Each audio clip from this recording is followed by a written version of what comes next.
We started Parenting Aging Parents because of the journey that we were going on in our family with Alzheimer's. And that was where it all started. Today I'm glad to be able to introduce to you Dr. Jim Henry, who has written a book about Alzheimer's and dementia and that journey, because it's also very personal to you. For sure. Let's start with your journey with Alzheimer's. How do you want to start? Where it began, or when we noticed it, or? Where do you feel like was the most difficult step? Was it in the diagnosis? Was it in the figuring out that something looks a little off? I think it was probably figuring out what was going on, because we realized she wasn't quite what she used to be. Mm-hmm. And so it had a really, I don't know if you say dramatic moment, but something happened one day. It just didn't seem like her. So I said, I'm going to call Betsy, who was our daughter, and say, Betsy, have you noticed anything about Mother that's a little bit different? I get ready to pick up the phone, and I get a text from her, and she says, Dad, I need to talk to you about Mama. Something don't seem right. So we met and started going over our notes, and so she said, why don't you take her to your doctor, your internist? So we did. And did your wife notice that there were some issues that she was having? Was she conscious of that? Because I think a lot of times the person who has Alzheimer's doesn't think that anything is wrong. She didn't at first, and then as we moved along in the journey, she began to say, is something wrong with me? My memory, have I got dementia?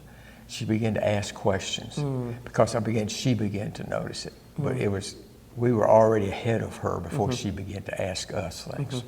And what was sort of the time frame between that kind of initial concern of you and your daughter to where you really felt like you got a diagnosis and now we know and the journey began? From that time till she passed, it was probably 7 years that we started having to change things and begin to take notice of what was happening with her. So from that time to the doctor, we went to the neurologist.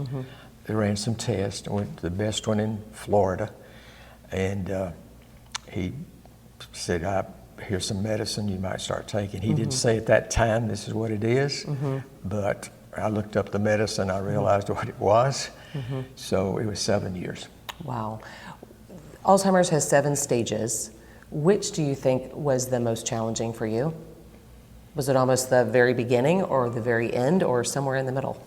I would say towards the last year or two of the 7 years. And you know, Alzheimer's dementia, some are faster and some are slower. I've watched and studied this for a little bit.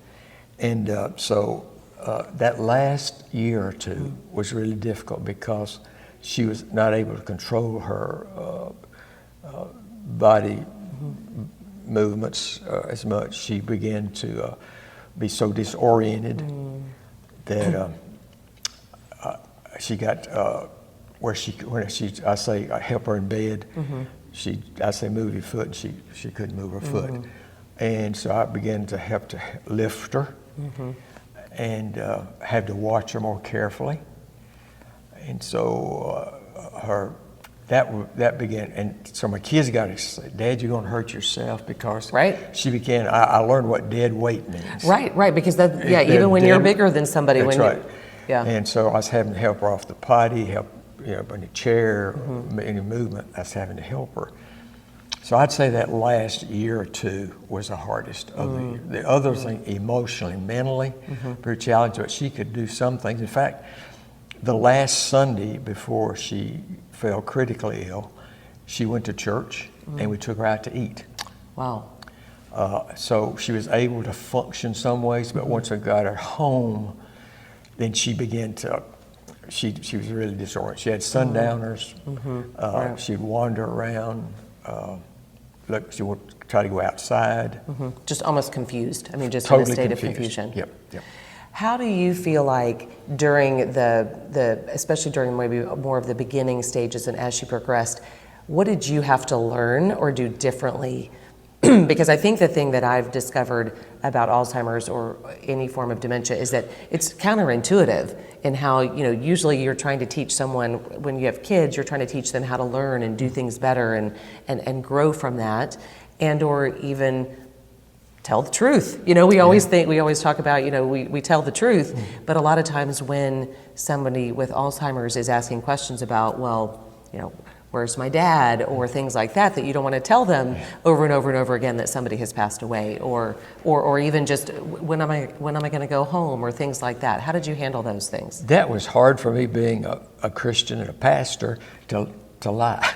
Right, You know, right. But I learned, you know, that's forgivable, because I learned that I couldn't argue with her, and I had to either get her to go in another direction, redirect, or like if she said, I want to go to see Mom and Daddy, I said, they're not at the house now, but I'll call and we'll make arrangements, we'll go later, and that would take care of it. Right. Or she'd say, oh, there's some bad men outside trying to get in the house, and I said, I'll call the sheriff, and I'd go like pick up the phone, and I'm gonna call the sheriff, and that would take care of it. It's just that moment they're very frightened or whatever it is, if you'll just deal with it and change the subject or act like you're doing something, that took care of it. Right, which at first feels really odd, doesn't Yeah, it? it did. At first I'd argue. I had to learn, don't argue. Right. That was one of the biggest lessons I learned early on, was don't argue and don't say, don't you remember? Yes. And those, but nobody taught me. I didn't have much help originally about how to deal with it. I read the book 36 Hour Day, which has got a lot of technical stuff in it. But I journal, and so every day I started journaling about what was going on with her. Then I started getting some help, because we had an Alzheimer's support group at the church, which I had started years before. Right. I didn't realize I was going to be needing it. Right. And these two ladies in the church, their parents both had Alzheimer's. So they formed it, and so my daughter started going to that, and she would call me, or I'd get in touch with her and say, Dad, here's what we learned tonight. Here's what you need. When Mama does this, you do that. Right. That support group is awesome. Yeah. Well, and I think that's what, you know, so much of what we try to do is help people understand, because again, it's completely counterintuitive to anything you've ever done in your life, which is, you know, tell the truth and help people. And I think that I had a friend once share with me who's went through this journey, who would always talk about you just have to be where they are, like just join wherever they are. If they think the sky is purple today or orange or whatever, it's like, it is, well, what shade do you feel like it is today? But just like live in their, you know, in their world, and to be kind, because that in many ways we think that telling the truth is kind, but in many cases that actually just agitates or upsets them. I think one of the best lines I learned was, you step out of your world and into their world. And so I began to learn, she's not going to be in my world anymore. So let me get in Jeanette's world. And so when she was in her world, I said, okay, I'm going into her world. Tonight she sees this, I'm in her world right now. I'm not in what I want it to be or how it's going to be, how it used to be, but it's now, I'm in your world, honey. So how can we navigate your world? That really helped me to navigate it. Now, as a longtime pastor, how did your faith help you through this? If without the Lord, I don't think I could have done it very well. In fact, I know I couldn't. But when I realized what I was going through, I just got on my face before the Lord and said, Lord, help me do this. I want to make you look good. I want to take care of her the best I can. And so help me to do it as well as I can. And I'm going to do the best I can to keep my vows and help her through this. And he was good. And so what the years of walking with the Lord helps you when you get to these crises. And I asked him one favor. I said, Lord, let me take care of her at home. I don't want to take her to a memory care place if it's okay. And I was able to keep her at home, and she died at home, which I'm grateful. So the Lord, day by day, and that's where my journaling helped me to walk in her world and see what was happening, and in my faith in Jesus. Lord, you said your presence is with me, and every day your faithfulness is faithful. You're renewed, your compassions every day. So I'm going to take a day at a time. Help me today to do what I need to do to take care of her and anything else I'm doing on the side. Yeah. And he's faithful, and he got me through. I always say to people, he is the eternal caregiver, and he's always enough. Didn't always make it easy from day to day. No, yeah. it didn't. Yeah. The struggles there, that does not evaporate. Right. But he does not take your burden away, but he walks with you in the burden. Yeah. And that gives you the strength to do it. You know, his presence. He said, my presence shall go with you. That's what he told Moses. My presence shall go with you, and I'll give you rest. And so I just leaned on that. Lord, I know you're here, and this is tough today. It's just a little aggravating today. Yeah. You got to be careful I don't get short with her today because she can't help it. Right. And so that I think I learned a whole lot about the Lord and me, as well as my wife, by going through the experience. So you did keep her at home the entire time, which is not easy. There was a 2-week time. I had a group I was going to Israel with, and because at the time we were deciding if we ever needed a place.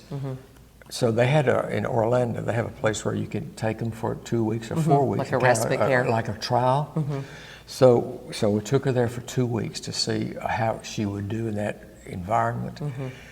And in God's providence, one of the ladies who was a caregiver there for her worked there. When we were leaving, she fell in love with my daughter, and a good friend, Kathy, whom I later married, would go over every day to check on her. And she said, I'm going to be leaving here. If y'all need any home care, let me know. So was she somebody that you ended up bringing up into the home? We brought her into the home, and she was an angel. Gotcha. So you definitely needed help to keep her at home. There came a time. I could do it for a while, but there came a time I had to have somebody, because there comes a time I couldn't leave her by herself. Right. And I need somebody because I was still doing some ministry, and I needed to get out some too, like get the car fixed or get my hair cut or something. Right, and she just literally couldn't be left alone. I just could not leave her alone. Right. So that's when my good friend, our friend Alicia, came into our lives, and she was just an angel from God. Yeah. She would sing with her, draw pictures with her, talk to her. She would take her in the shower and shower her. And she was strong. She would help lift her. So she was wonderful. Yeah. If you can get somebody like that, what a blessing. Yeah. Well, you have taken all of what you've learned and what you've experienced and put it in a book. What's your hope? And let's share we'll share it. Yeah. It's called What Now? Deb Terry was my co-author, and her dad was 3 years caregiver for her father, who got violent. Jeanette was calm. Her dad was violent. So we wrote from our experiences of caregiving with 2 different kinds of dementia. Right. And so the thing is that I got, I think, 20 questions in there. What now? What do you do when they won't take their medicine? What do you do about showers? What do you do when you decide if there's a time to take them to memory care place? It was questions that I had to deal with in the journey. So I put it in the form of 20 questions and how we dealt with it in the different stages, 1, 2, and 3. We took it through onset, middle stage, and last stage. So that's where I cut What Now? Answering questions that you're on the journey. What do you do about this? Right, all the questions that might pop up that you don't even realize that you're going to need to ask ahead of time, just to really give people that practical advice. It's practical. Just where people live. Yeah. And what is your life like now after going through Alzheimer's with your wife? Well, I have remarried, which I'm grateful for Kathy. Kathy was Jeanette's nearly best friend. So that really helped to have her, and then I married her. So life has been good. She understood and knew Jeanette, loved Jeanette, and so we can talk about her without any feeling of that was your former wife or that kind of thing. I miss her. Yeah.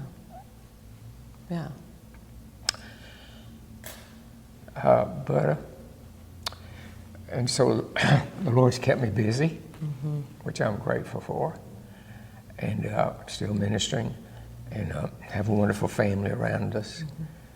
And looking back, I'd say, somebody said, if you knew that she was going to have Alzheimer's or dementia, would you have married her, going to what she was going to go through? I said, yeah, 1,000 times over.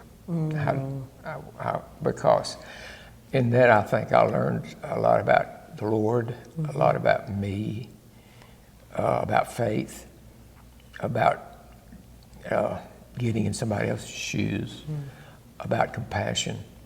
So I learned so much about helping me to, about the genuineness of my faith and of my love. So that helped me. So I wouldn't take anything, and that I could be there for her. Because I made a pledge in 1959 to do that.